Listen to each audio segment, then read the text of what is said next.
Frankenstein, or the Modern Prometheus, written in 1818 by Mary Shelley.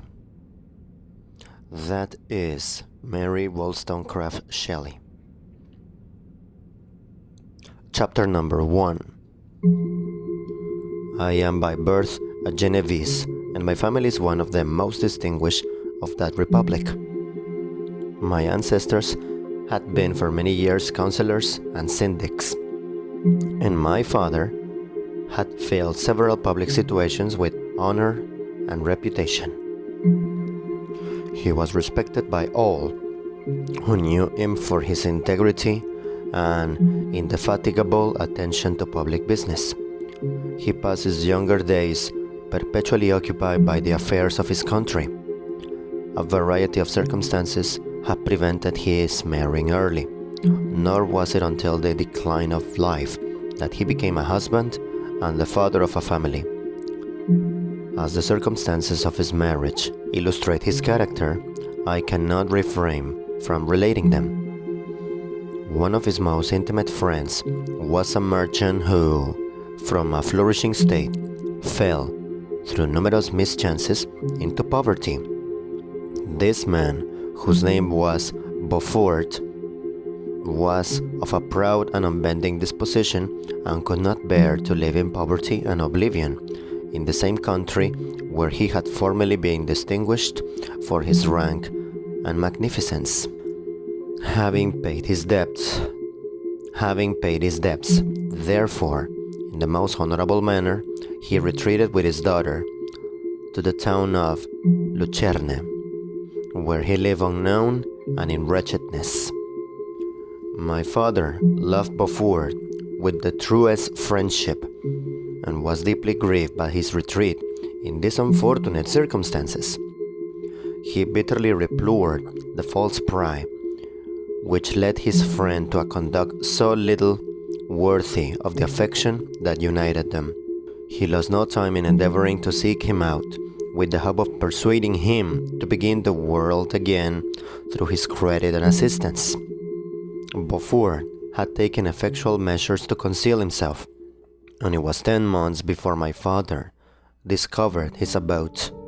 Overjoyed at this discovery, he hastened to the house, which was situated in a mean street near the Rue. But when he entered, misery and despair alone welcomed him. Beaufort had saved but a very small sum of money from the wreck of his fortunes, but it was sufficient to provide him with sustenance for some months, and in the meantime he hoped to procure some respectable employment in a merchant's house. The interval was, consequently, spent in inaction.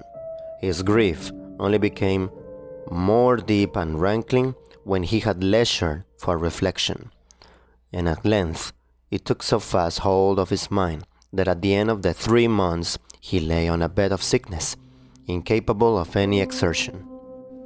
His daughter attended him with the greatest tenderness, but she saw with despair that their life fund was rapidly decreasing and that there was no other prospect of support. But Caroline Beaufort possessed a mind of an uncommon merit, and her courage rose to support her in adversity.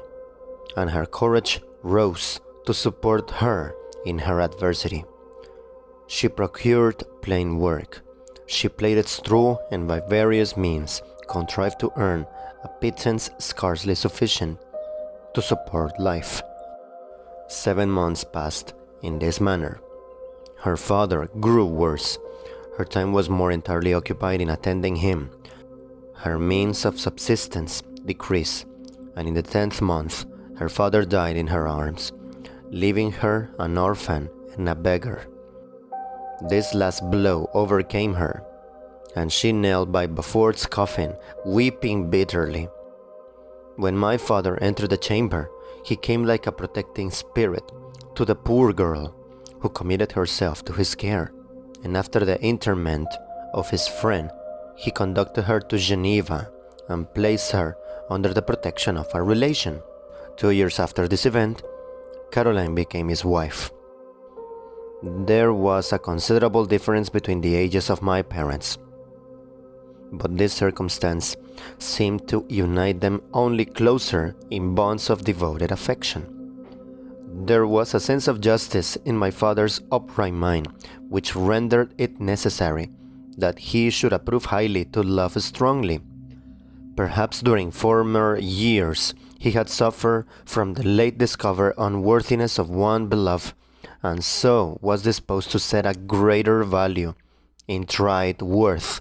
There was a show of gratitude and worship in his attachment to my mother, differing wholly from the doting fondness of age, for it was inspired by reverence for her virtues and a desire to be the means of, in some degree, recompensing her for the sorrows she had endured, but which gave inexpressive grace to his behavior to her. Everything was made to yield to her wishes and her convenience. He strove to shelter her, as a fair exotic is sheltered by the gardener, from every rougher wind, and to surround her with all that could tend to excite pleasurable emotion in her soft and benevolent mind. Her health, and even the tranquility of her hitherto constant spirit, had been shaken by what she had gone through. During the 2 years that had elapsed previous to their marriage, my father had gradually relinquished all his public functions, and immediately after their union, they sought the pleasant climate of Italy, an interest attendant on a tour through that land of wonders as a restorative for her weakened frame. From Italy, they visit Germany and France. I, their eldest child, was born at Naples, and as an infant accompanied them in their rambles. I remained for several years their only child. Much as they were attached to each other, they seemed to draw inexhaustible stores of affection from a very mine of love to bestow upon me. My mother's tender caress and my father's smile of benevolent pleasure while regarding me are my first recollections. I was their plaything and their idol, and something better, their child, the innocent and helpless creature bestowed upon them by heaven, whom to bring up to good, and whose future lot it was in their hands to direct to happiness or misery, according as they fulfilled their duties towards me, with this deep consciousness of what they owed towards the being to which they had given life, added to the active spirit of tenderness that animated both.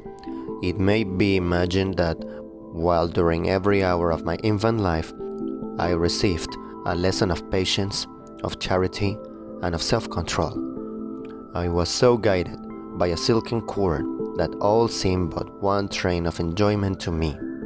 For a long time I was their only care. My mother had much desire to have a daughter, but I continued their single offspring. When I was about 5 years old, while making an excursion beyond the frontiers of Italy, they passed a week on the shores of the Lake of Como. Their benevolent disposition often made them enter the cottages of the poor. This, to my mother, was more than a duty.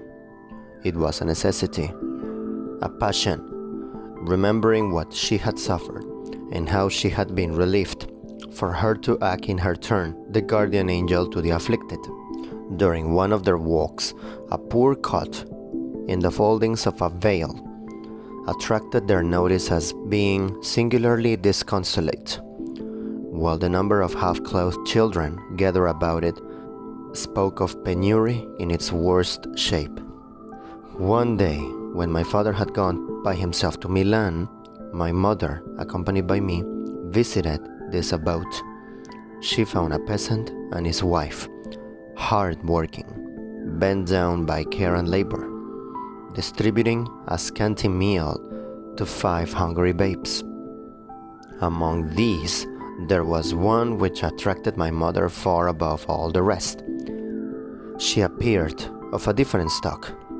The 4 others were dark-eyed, hardy little vagrants. This child was thin and very fair, Her hair was the brightest living gold, and despite the poverty of her clothing, seemed to set a crown of distinction on her head. Her brow was clear and ample. Her brow was clear and ample. Her blue eyes cloudless, and her lips and the molding of her face so expressive of sensibility and sweetness that none could behold her without looking on her as of a distinct species, a being heaven sent, and bearing a celestial stamp in all her features. The peasant woman, perceiving that my mother fixed eyes of wonder and admiration on this lovely girl, eagerly communicated her story, eagerly communicated her history. She was not her child, but the daughter of a Milanese nobleman. Her mother was a German and had died on giving her birth. The infant had been placed with these good people to nurse.